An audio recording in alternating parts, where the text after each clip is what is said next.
Welcome to Lynn Cullen Live. Talk radio without the static.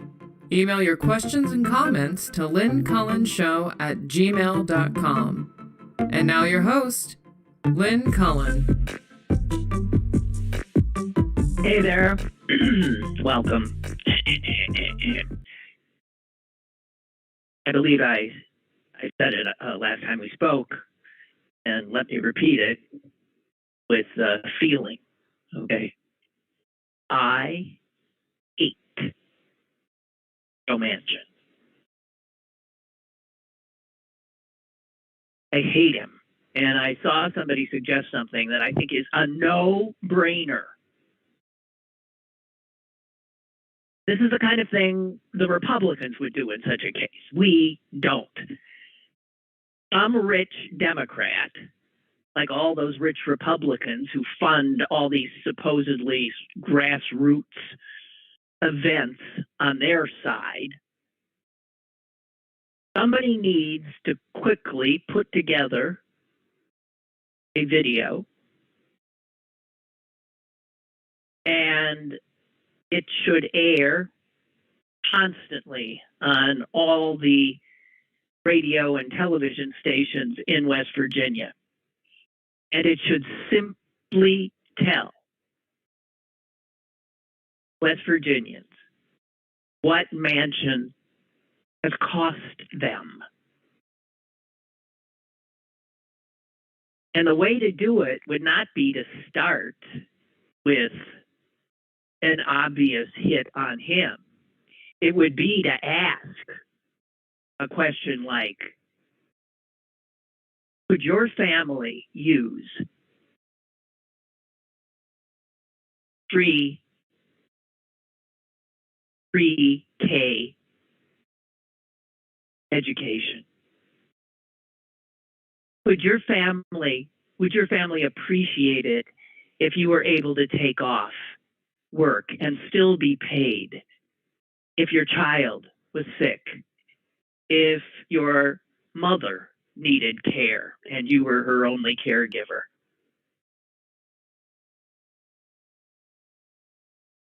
Are you a diabetic? Would you like it to be mandated that you cannot be asked for more than $35 for your prescription?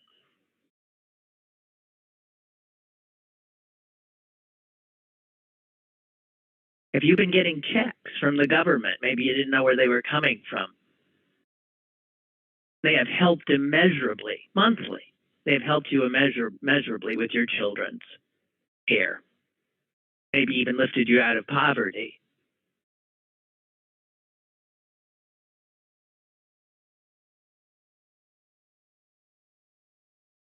I would put something together like that, because who's saying no? They're saying, yeah. And did you know that your Senator, Joe Manchin, just took all that away from you? His refusal to vote for all of those things is keeping that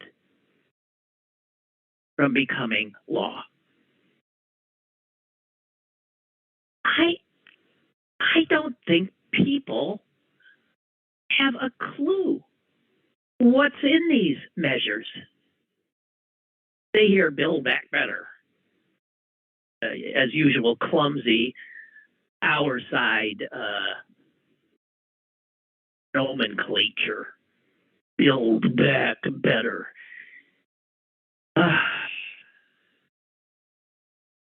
I really think people don't know. They are so just trying to stay alive. They are so fed up and disconnected. But if you put things in the perspective of their own needs, their own precarious existences, and let them know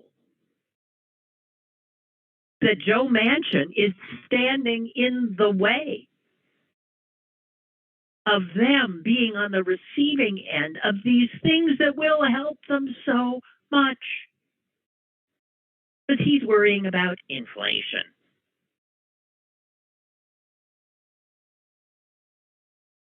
Never mind that all economic evidence, I mean, you have to go back digging up some, I don't know what economist would argue that this is inflationary, because it is not. Every piece of evidence, from independent analyses to the CBO to the, as I said, have looked at the bill and have said it is not going to exacerbate inflation. Just going to give money directly to people. By continuing that child tax credit. I wonder if people will notice when it's missing next month. Because it will be.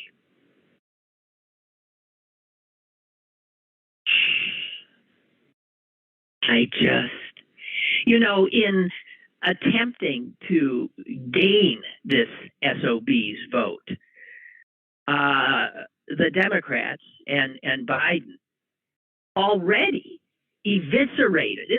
This was done. The bill that he has turned his back on bears not a huge resemblance to the initial bill, which was much more expansive.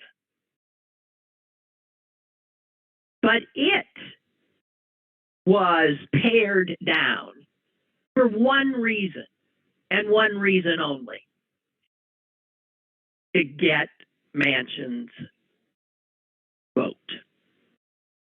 And he kept saying, I am negotiating in good faith with you. And Biden kept saying, well, we are too. Okay, if this is too much, we'll take this out. And he'd think and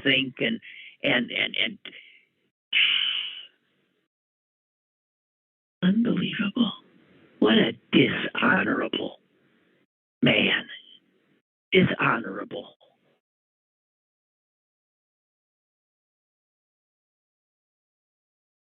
I mean, initially, remember there was going to be free community college? That was in this bill.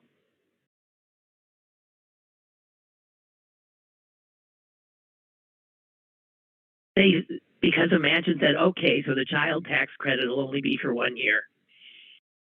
It was going to be forever. Paid leave, they eviscerated. All to buy Manchin's vote. And every time they pulled something else out or reduced it, he'd say, well, that's better, but I just don't know. Which is why the White House went berserk yesterday, when not only did Manchin destroy the Democrats' domestic agenda, but he saw fit to do it on Fox News.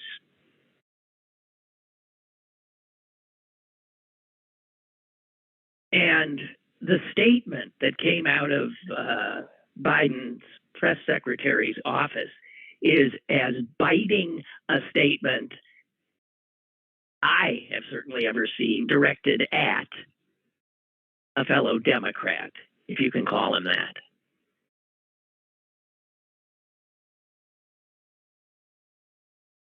They flat out call him a liar without saying it.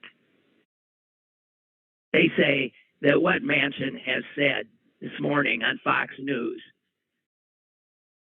are at odds with his statements to the president and with other public utterances. And then Psaki goes on to say that Manchin committed to the president at the president's home in Wilmington, where Biden had invited him for breakfast. He committed that he would support the Build Back Better framework, and he pledged that he would negotiate on finalizing that framework. Well, he pulled the rug out from under him yesterday morning.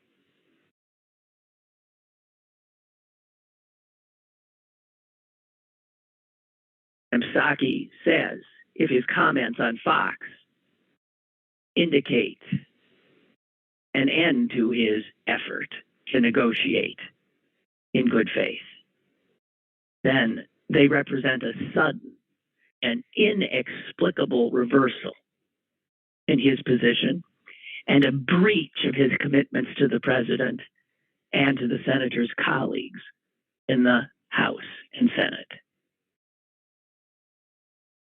And then she goes on to just level every bogus argument this son of a bitch has. The reality is that he has just destroyed a bill that would have reduced what families pay for child care. It would reduce what we pay for prescription drugs. It would lower health care premiums. It would continue to put that monthly tax cut in the pockets of families with children.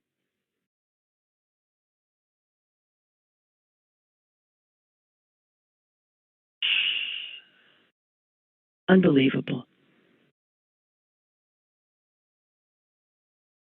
Psaki went on to say, and this is what made me think, we need to, the people of West Virginia need to know this, because maybe they have a chance of turning him around. Because he has to explain to the folks in West Virginia paying $1,000 a month for insulin why he turned down a bill that would have dropped that number to $35.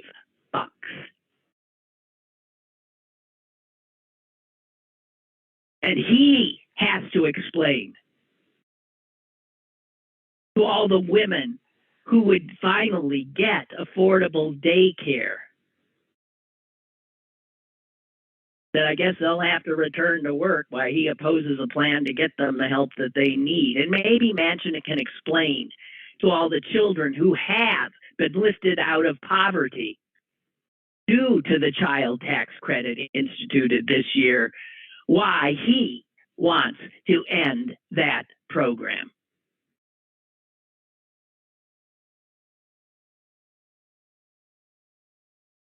Something is wrong in a system that allows one man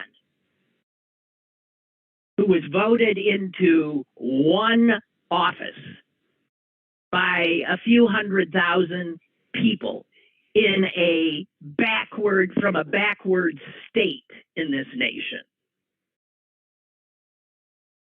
to destroy the efforts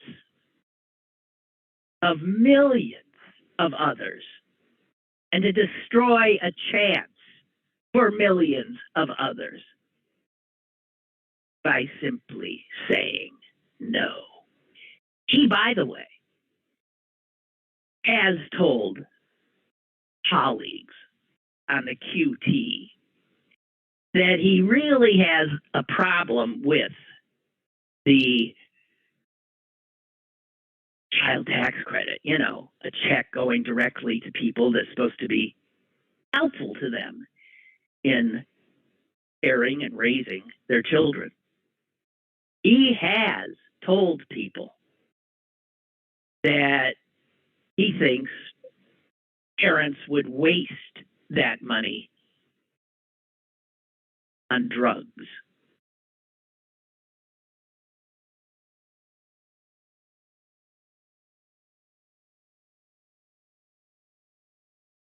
guy who lives on a yacht.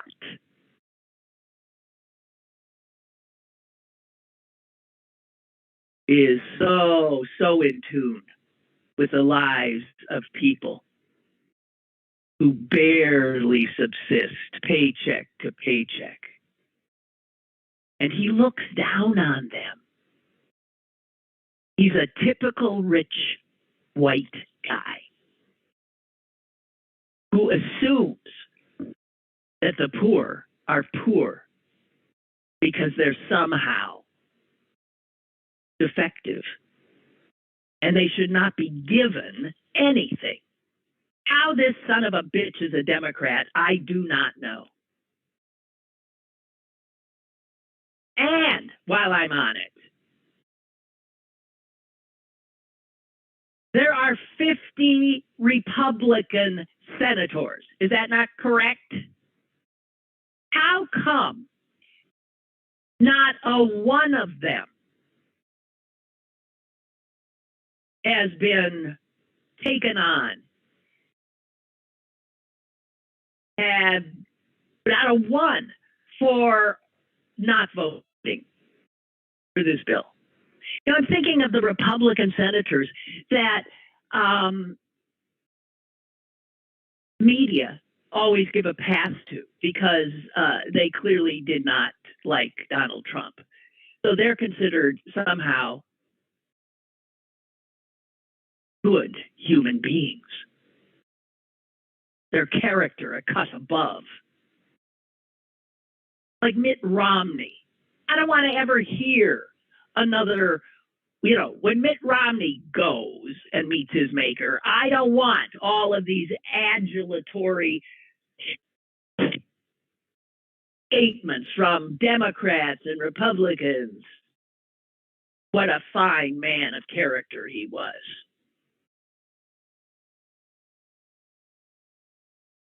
Not a one.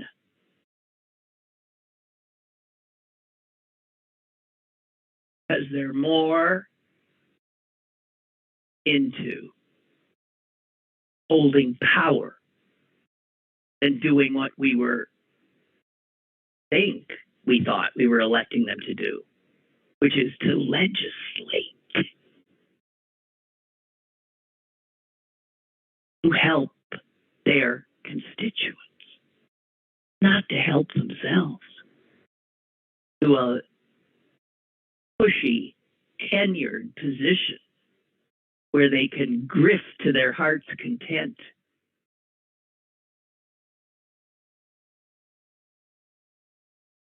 Oh, guys, I am sorry. I am sorry. You know, nice Christmas gift, huh?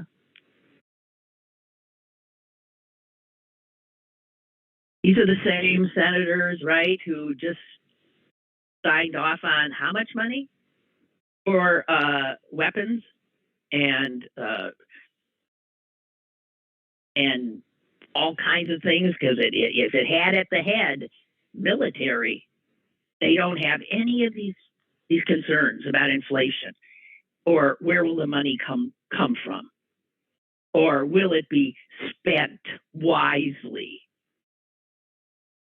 because the House overwhelmingly and the Senate overwhelmingly passed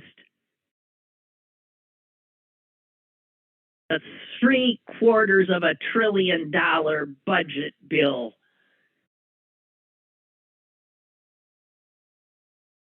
for defense. When this nation's greatest threat is the Republican Party. There is no doubt about that. And there ain't anything in all of those billions and billions and billions of dollars that's going to the Defense Department that is going to defend our democracy. If that were the case, I can assure you the bill wouldn't have passed because the Republicans wouldn't have voted for it.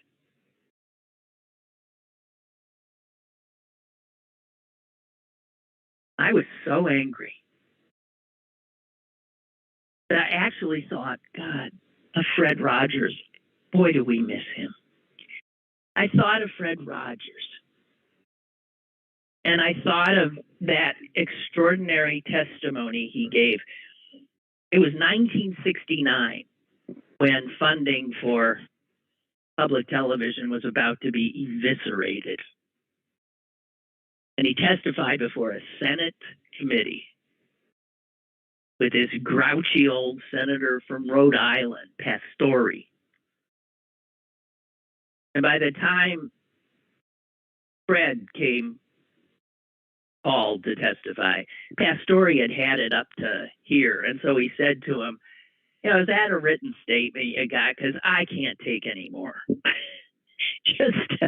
And Fred extemporaneously spoke to the senator for about 6 minutes. And it has to be a first because he actually said to the Senate, he just tried to explain what his program did and how it relied on funding or it wasn't going to, and how he was trying to help children deal with the emotional aspect of childhood. And the reason I thought about Fred when I was thinking about Manchin is because I'd made myself so angry. I thought of that song that he quoted, Pastore, in that remarkable testimony. A song he, of course, had written to help children deal with the emotion of feeling so angry. How to funnel that into something more positive. And I was thinking, I need that song now because this rage I'm feeling isn't helping anything or anybody.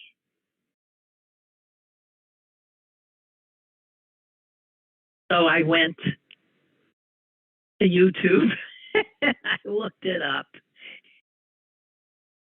And I'm going to play it. This is May 1st, 1969, a young, wonderful Fred Rogers. Joanne always said he was so nervous. She could tell because his voice sounded a little not him to her. But this is Fred nailing funding for. I am sure no one has ever before a Senate or House committee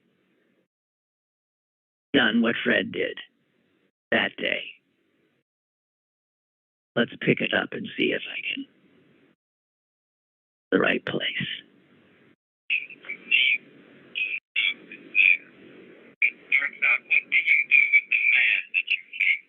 First line came straight from a child. I work with children, doing very personal communication with small groups. What do you do with the mad that you feel? When you feel so mad, you can bite. When the whole wide world seems oh so wrong, and nothing you do seems very right. What do you do? Do you punch a bag? Do you pound some clay or some dough? Do you round up friends for a game of tag or see how fast you go? Try to be able to stop when you plan the thing that's wrong and be able to do something else instead and think this thought. I can stop when I want to and stop when I wish and stop. I'm being told that you're not hearing this well. Yeah. All right, never mind it.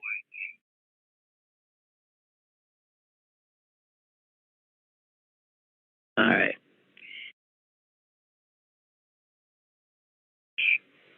All right, sorry if that didn't work. Sorry. We got some callers. Better luck with that. Hello.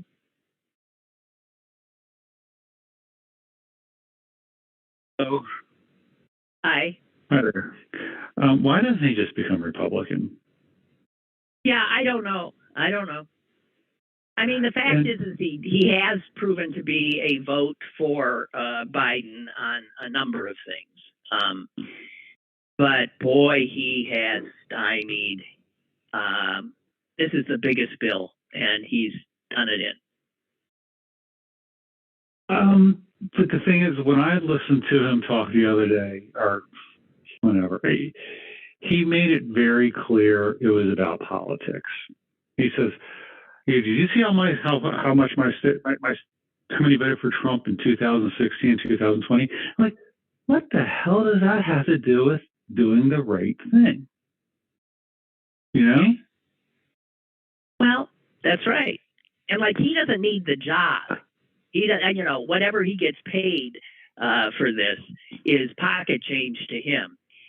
He has, by virtue of this position, being the 50th Democratic senator, he has found himself the ruler of the world. I mean, he is surrounded by media every step he takes. He is this senator from this backward effing state has become like the most powerful person.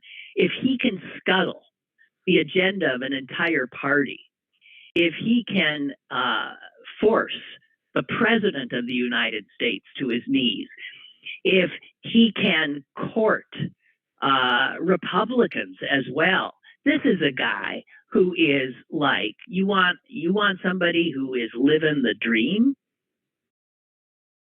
Boy, he just is living to get his ego stroked, I guess. I mean, and you asked a question earlier, and I haven't researched, but how the hell did he get elected in that state as a Democrat? I mean, because he's not much of one. Because he's not much of one, and he was the governor there. And when he was the governor, they liked him. So he's one of those, outliers who is liked. So he obviously, in order to retain any position there, you know what I hope happens? I hope they friggin' throw him out anyway. He thinks this is the way to get reelected in West Virginia. I hope they throw him out. And if Democrats want to hold the Senate, then there's a whole bunch of other Senate seats that are up, and we need to go let West Virginia go to a Republican. We need to find other Democratic senators. Well, do to him what was done to Liz Cheney. I mean, why the hell are we so nice? But, also, speaking of doing the right thing, I kind of drew a line in the sand last week about COVID-19 with my company, and I sent emails and articles to our safety directors in our Milwaukee office, our corporate office. It's just like, we're just, this what's going to happen is it's going to get bad again, really bad. We think it's bad now. Of course. Especially after really the next couple of weeks. And I just said, I'm not coming in. I was like, well, we're supposed to be in the office. So why? I mean, and of course, we're a white male dominated construction company, and the blue collar guys won't get vaccinated. They just won't get vaccinated. And they're walking in our office without masks and everything. So speaking of doing the right thing, I wonder if this puts a target on my back, but I'm documenting everything. If companies want to kill their employees with mandates like you've got to be here, even though we're providing an unsafe working environment, I would think, you could build a pretty good case. You take care of yourself. It's unbelievable. Yeah. I am so fed up. I don't know which way to go. I think everybody should. Can we just move Christmas to July? Everybody just hold on. We'll just move it to July, or maybe May. May. Can we hold out till May? More it's so weird. We're about to create the probably worst surge yet, and we're all just gonna, damn it, do it. More importantly, can they move the Super Bowl to May? Because you think they're going to proceed with the Super Bowl with Tom Brady being sick? It's like, I used to. Well, he ain't going to be in the Super Bowl. Tom Brady is sick. No. I'm just. You're saying he would get sick. Yeah. Like okay, it's July 4th or whatever it is, and it's Super Bowl Sunday. Tom Brady Super Bowl starting quarterback. Tom Brady just came down with COVID. You think they're going to play the fucking Super Bowl? No way. And and quite frankly, I had this conversation with my brother-in-law and his wife yesterday. I don't wish ill will on anybody, but when it comes to COVID, with COVID and all these yahoos who refuse to get vaccinated or wear masks, just die. And I'm sure some innocent people are going to be taken with them. They're going to take some of us, and I'm just. Okay. Is this Darwinism? It's Darwinism, and it's like, just die. They can't go fast enough. How horrible is that? But that's how I feel right now. I'm just screw them all. All right. So and I'm happy and Merry Christmas to you too. Goodbye. Goodbye. 'Tis the season to wish death on people. Yeah, I understand. This is insane, and we're all reading the same stuff, so we're all going to get this. Whether you're vaccinated, boosted, this one breaks through. It breaks through as contagious as hell.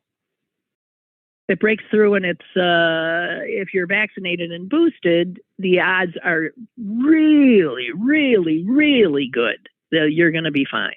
You're going to have a mild flu. And if you're not vaccinated, those odds go way down. But it's the fact that, let's say, someone near and dear to you is hurt in an accident and needs emergency care, or has a heart attack, a stroke, is suffering from cancer and needs immediate surgery. What's going to happen to all of those people who won't be able to get into a hospital because they will be overwhelmed in 3 weeks? It's not as if we don't understand what happens now with this thing.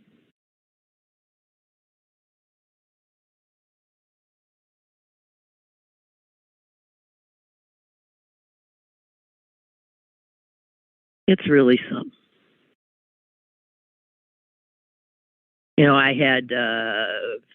I was supposed to go over for dinner with friends the other night, and I think I maybe told you this. One of the hosts had the sniffles, and I said, no thanks. No thanks. And then a few days later, he called me, and man, it wasn't sniffles. This guy sounds really like he has a bad, bad head cold. And he says, but it's just a cold. I don't have COVID. I said, I know, but I don't want to be anywhere near you because I don't want a cold either. And because if I'm fighting a cold, then my immune system is already busy, right?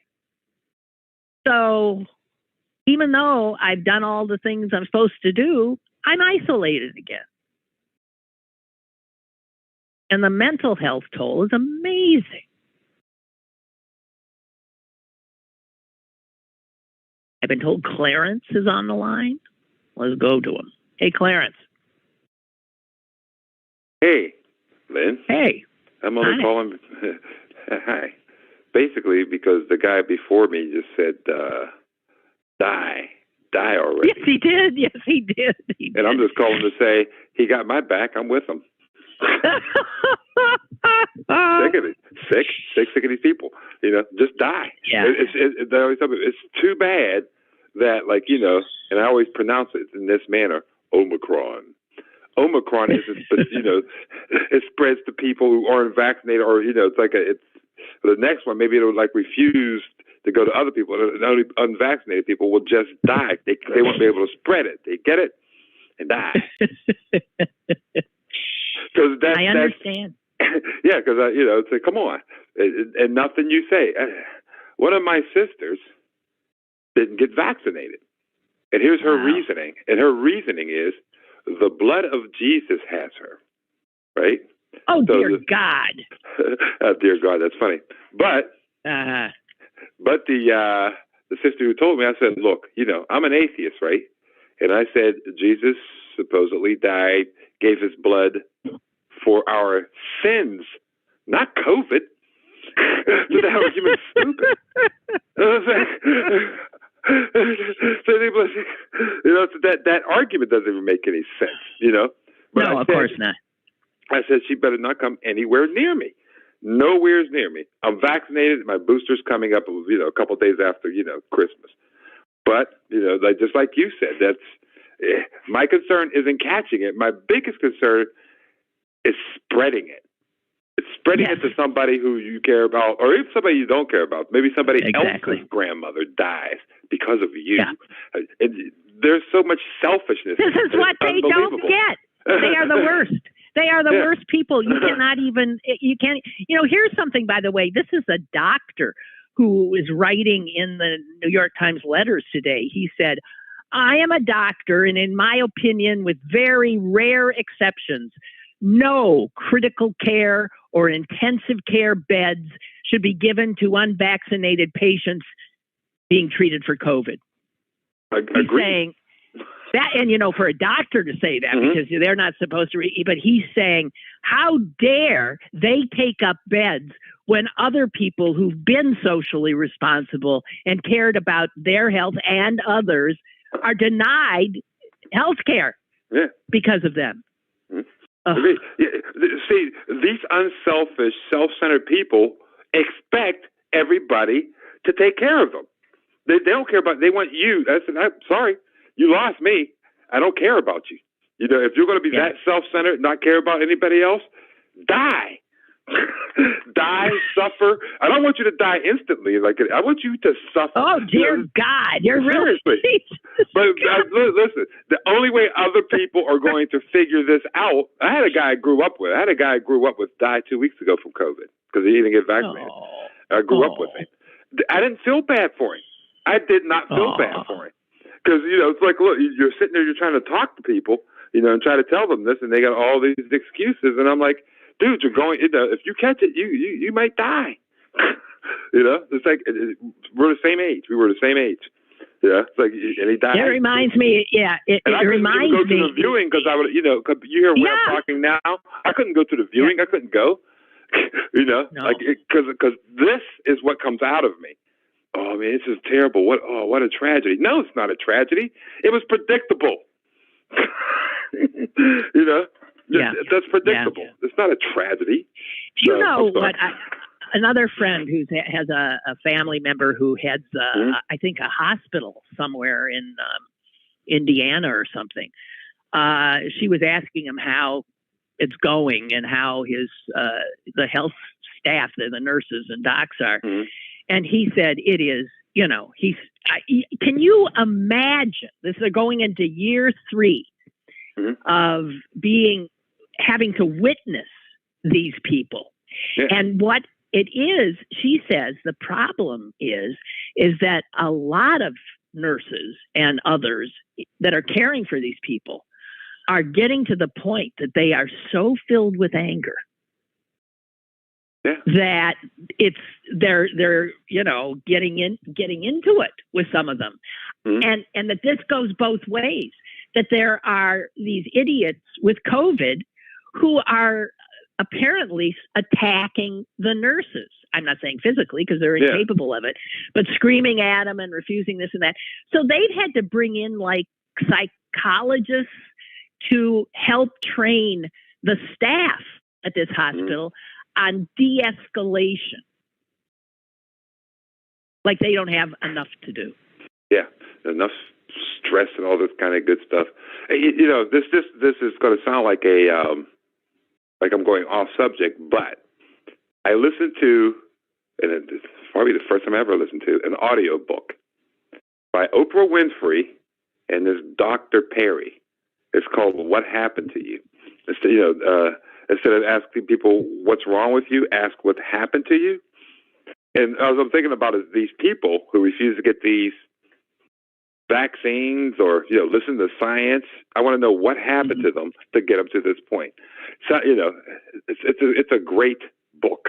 It starts out with the Dr. Perry's talking about how like not being held when you're a baby before 6 months or spoken to, all that stuff can affect your brain wiring for the rest of your life. Oh, yeah. Sure. It's so done. But that's like. So what the hell happened to you? What happened to you? The thing is that obviously we have our educational system has something to do with this because the most important thing that education is supposed to do. I mean, how much do you remember from your arithmetic classes or from your English classes? But ultimately, the entire experience, K through 12, you are learning how to learn. Exactly. You are learning how to understand fact, to be able to think critically. Well, quite clearly, our educational system has not been able to do that for years. I mean, we got for generations. I think we've got a bunch of people in this country who are incapable of critical thought. People like to blame the media, and they don't. Well, first of all, let me go back to education, and they're training good workers is what they're doing. Good labor. They're not teaching you how to think; they're teaching you how to follow orders. Yeah, and this is quite the opposite. Well, that's right. That's the opposite. It's exactly good the little opposite. Soldiers, right? Yeah, right. And I always blame Madison Avenue advertising. Is people don't talking about you're not cool if you don't drink this beer. Right now it's like you're not even cool if you don't drink this particular water. It's like it's amazing to me. So this is what capitalism has done in marketing. Exactly. It's made us into. Listen, we're doing what we're supposed to do. We are mindlessly getting and spending and wanting and just voracious, insatiable needs that are not needs, just desires. We are anxious as hell. We've got to keep up. This is brought to you. This is life under a totally capitalist society. So now back to what happened to you. They talk about all this. What you just said. Yeah. Well, okay. It's all there. That's what I was so. It was first recommended to me by a friend who I trust to recommend something. So I listened to it, But okay, tell me again the title if somebody wants it. The title. What happened to you? What happened to you? Oprah Winfrey. And I can't remember the doctor's first name, but his last name's Perry. Perry. Yeah, she does not have. When you said Oprah and then doctor, she does not have a good record. In my estimation, because of Dr. with Oz, doctors, right? Dr. Oz and Dr. Phil are both creatures of Oprah. Yeah, this guy, because after I listened to it, because of that, I went to listen to some of his older lectures and talks that he gave. And then I said, okay, this is a legit guy. This guy isn't one of those guys selling you, snake oil and all that kind of good stuff. Because like you've never seen him on a show. Pennsylvania. Yeah. Because that's why especially because of Dr. Oz right now, I hesitate to recommend it to people, but it was so insightful. It gave me so much insight into myself. It talks about like life, traumas and all that kind of stuff, and insight into other people. I was like, oh, that's why they did that, because of this happened to them when they were like a little kid. That's why they're doing this. They're with these bad men or these bad women, and it's amazing. It's like So there's that. Well, thank you for all that. Yeah. And well, I'm kind of making up for it. Happy solstice to you, or whatever I'm supposed to wish you. Hey, look, I won't. Trust me, I got invited to. I'm not going anywhere. I'll probably go visit my nephews and their I don't kids. think I am either. I'm going to. But I'm not going anywhere. I'm wrestling with whether to go to my brother's. Yeah. It's just hell. You're not going to a Chinese restaurant? Aren't you Jewish? I'm a smart Jew, and I'm not going to a restaurant. Okay. Okay. All right. Goodbye. All right. Goodbye. Bye. Bye. Bye. Bye. Paul writes, this is so upsetting. Oh my God. A friend's 95-year-old mother fell and cracked her pelvis Friday. The ambulance didn't take her to the nearest hospital since the emergency room had 35 people waiting for COVID care. They took her to another hospital that only had 12 people in the ER, and it still took her 3 hours to get any care, a 95-year-old woman.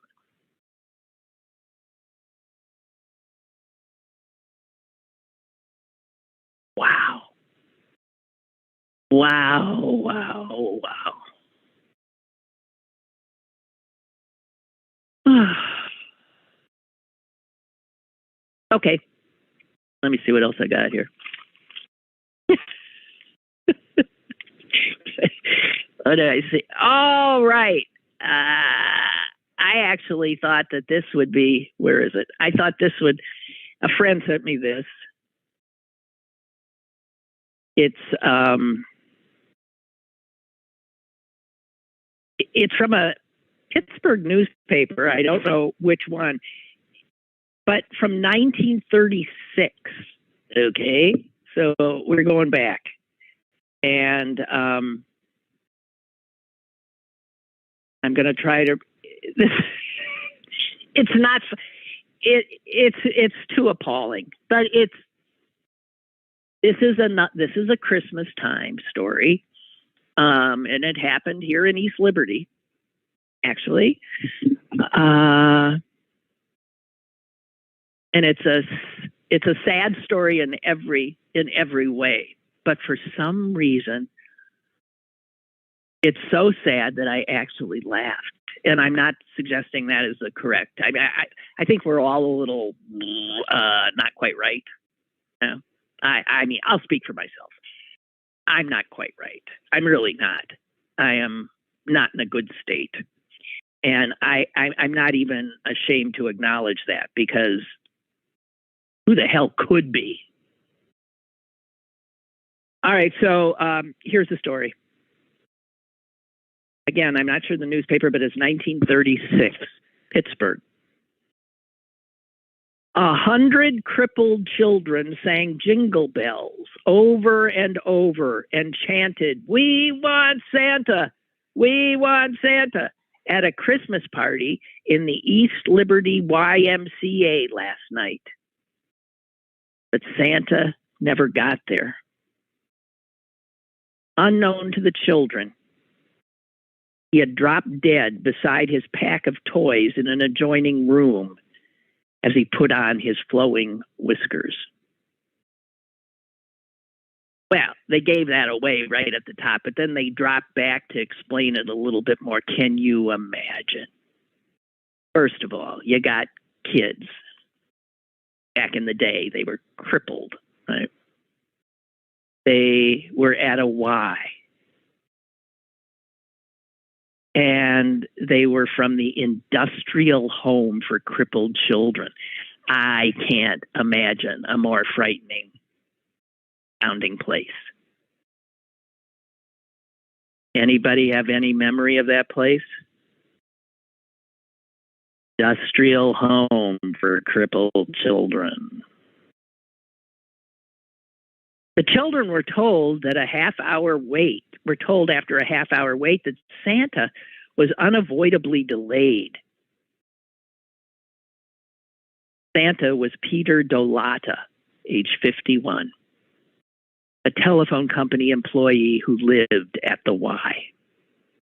He had been selected to play Santa because of his round red cheeks, his physical build, and his twinkling eyes. While the children sang and clapped their hands in anticipation of the gifts that Santa would bring, Mr. Dolata was in the next room. He put on his ermine cap and his big red coat. He affixed his long beard. He struggled into his red trousers, and then he fell dead.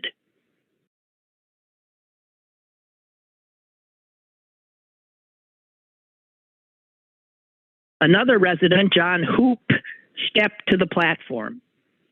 "Boys and girls," he said, "we have just had a long-distance telephone call from Santa Claus. He said he was very sorry to disappoint you, but he's very busy tonight and said he would probably be very late getting here and for you not to wait up for him this time." So the children lined up and passed under the tree at one corner of the room and received their gifts. 1936, East Liberty. Santa Claus drops dead as 100 children await him.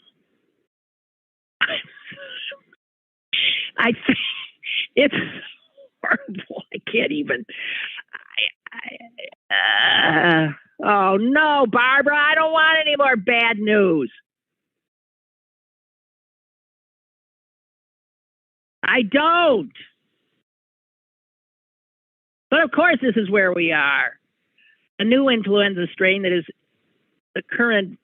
currently virus resistant is surging in Brazil. Oh, sure. No, it'll keep coming. It'll keep coming. God Almighty help us. Now, the thing is, here's what I get. We're all going to get it. We're all going to get it. I'm just trying to delay the inevitable. I don't know if that's smart or not, but I think it is. I want to delay it so that by the time I get it, they'll have antiviral things out. We don't have them yet. And now it's not clear whether the antiviral pills that are coming are necessarily going to work for this strain. Or God knows what Brazil's got going there. We are, we're fucked, okay? And none of this had to happen. Not like it is. My God, 1 million Americans are going to be dead. More than 1 million before this is over.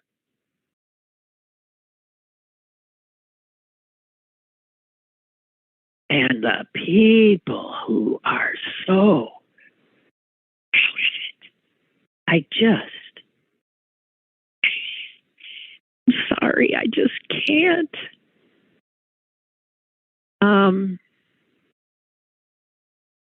Trying to see if there was something else. No. You know, I so feel for so many people now. Schools will be closing back down. Maybe schools will stay open, but parents will be a wreck. People are not going to want to be out. Although, you know, when you go out, I had to go out to, where was I? I was in 2 places this weekend, you know, masked to the teeth.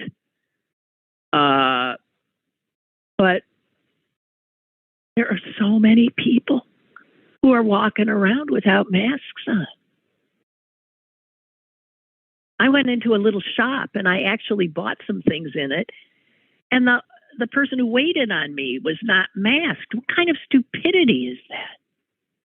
I mean, even as a business kind of choice, I'm just, I can't get over the refusal of so many people to do what has to obviously be done, to be grown-ups. To say, oh, well, I didn't want this, but we got to deal with this.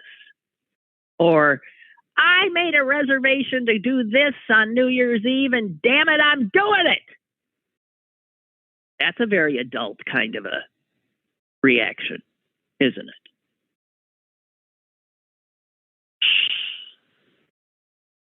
We're unable to say no to ourselves. We've lived so long in a culture in which our every whim can be instantaneously met. We expect that we should not be inconvenienced. Yeah. And even if the inconvenience is intended to save lives, sorry, we cannot be inconvenienced, because one of the mantras we've learned from the marketplace and marketers is that our convenience is one of the most important things in our lives. It's why we've enriched Jeff Bezos. Instant gratification. At a reduced cost. Never mind the poor workers in those horrible facilities. Never mind them making it happen. You don't see them.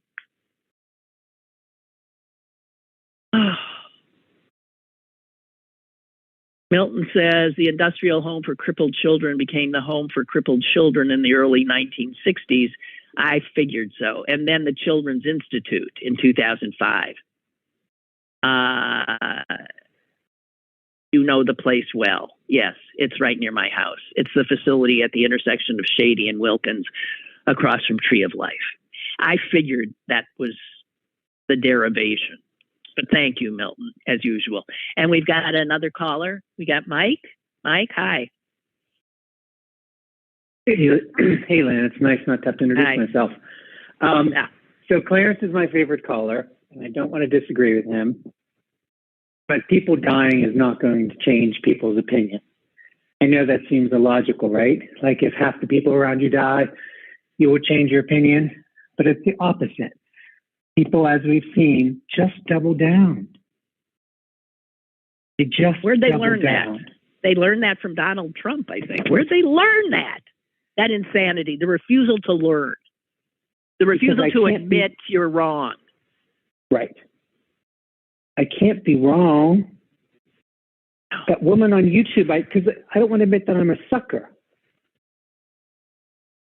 I was a sucker this whole time. Yeah, we've all been suckers at some point. I've been suckered. I was suckered actually recently. The story I might tell you someday. I'm still freaking that I was a sucker.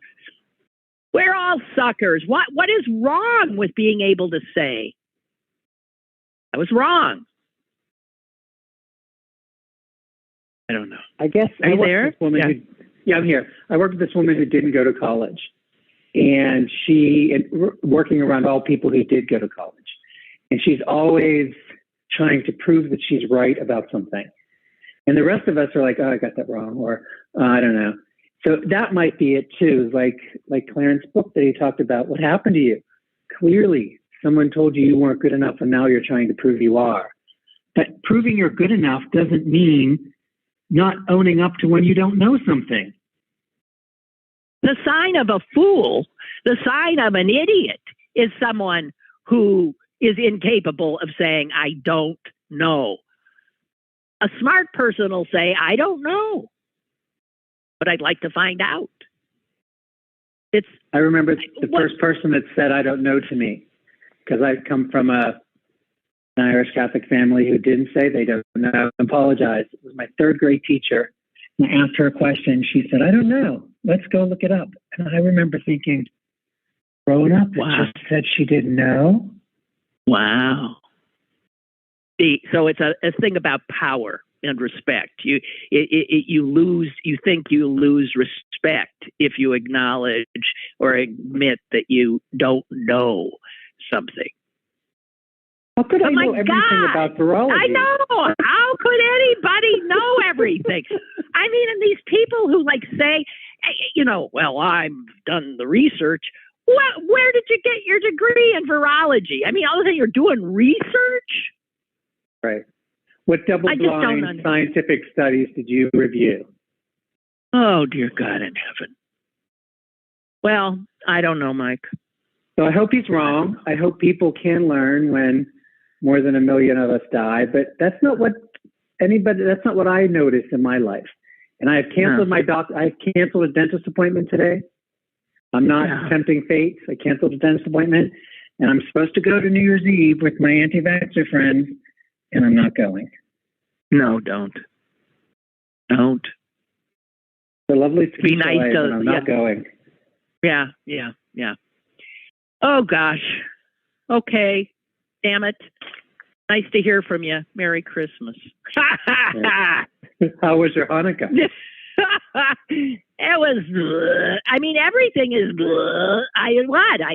Hanukkah, you should be with family. Lighting candles by yourself. It's depressing. Sorry. Next year, not next year, Israel. Next year, together. Next year in Jerusalem. No, that's what they say. Next year in Jerusalem. Okay. But no. Next year we'll be heading into another surge because there's too many idiots in the world. All right, I'm done. Okay. Hey, Mike, thanks. Happy Monday. Bye. Bye. Hey, guys, I don't know. If misery likes company or even loves company, my audience should grow. I mean, this might be a boon to my audience because I'm miserable and I do need company. You be careful out there. Scream at you. I care about you. Talk to you tomorrow.